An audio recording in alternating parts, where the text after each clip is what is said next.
All right, let's jump right in. When we think about school discipline, our minds usually go straight to punishment, right? Breaking rules means consequences. But what if that whole way of thinking is backward? Today, we're going to look at a really cool approach from SKOLA that completely flips the script. It's not about punishment, it's about building a positive culture from day one. And look, the stakes here are incredibly high. The SKOLA policy makes it crystal clear. Poor behavior isn't just some minor annoyance like a noisy classroom. We're talking about real, damaging consequences for students' learning, their mental health, and, for the teachers' well-being too. This is something that really impacts the entire school community. So that brings us to this really powerful question.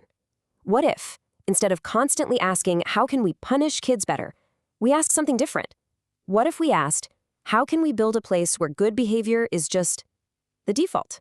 That's the big idea we're digging into. Okay, so the foundation of this whole thing, it's all about radical simplicity. I mean, they literally throw out those long, complicated rule books we're all used to, and they replace it with something so simple everyone can remember it and actually use it. Yep, just 3. That's it. The whole complex world of how kids act in school, from the classroom to the hallways to the playground, it's all managed by just 3 simple ideas.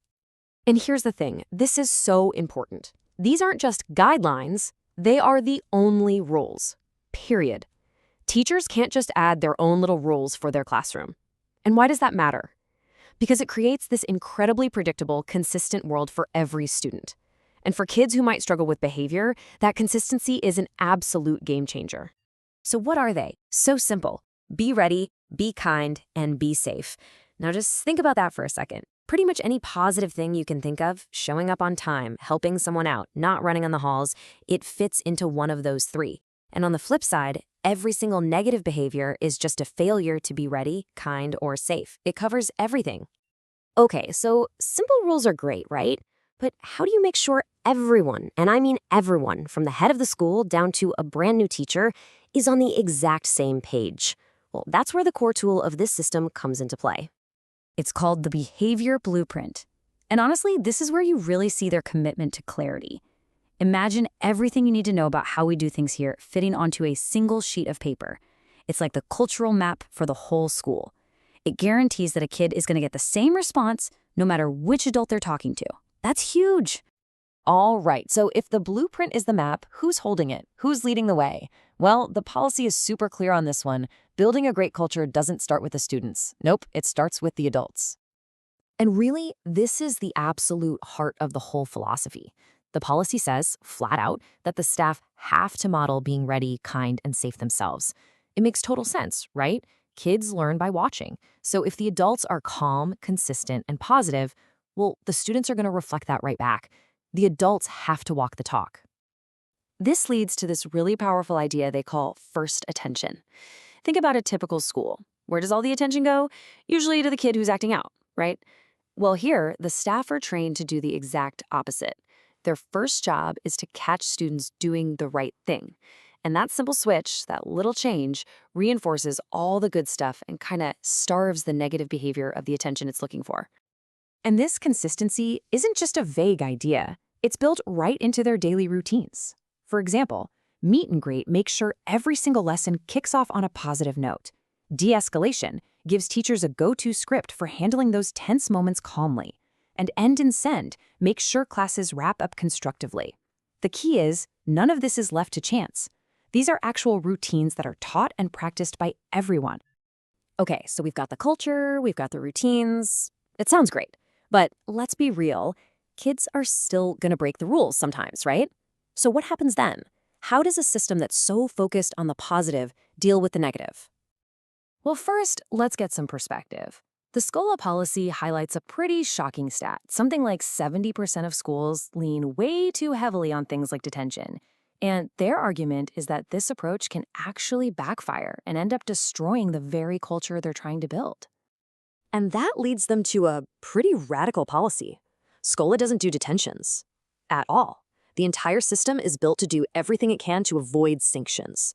Because the goal isn't just to hand out punishments, the goal is to actually change the behavior for the better. Instead, there's a really clear 5-step process. And just look at how it's designed to de-escalate things. The first 2 steps, they're just gentle reminders.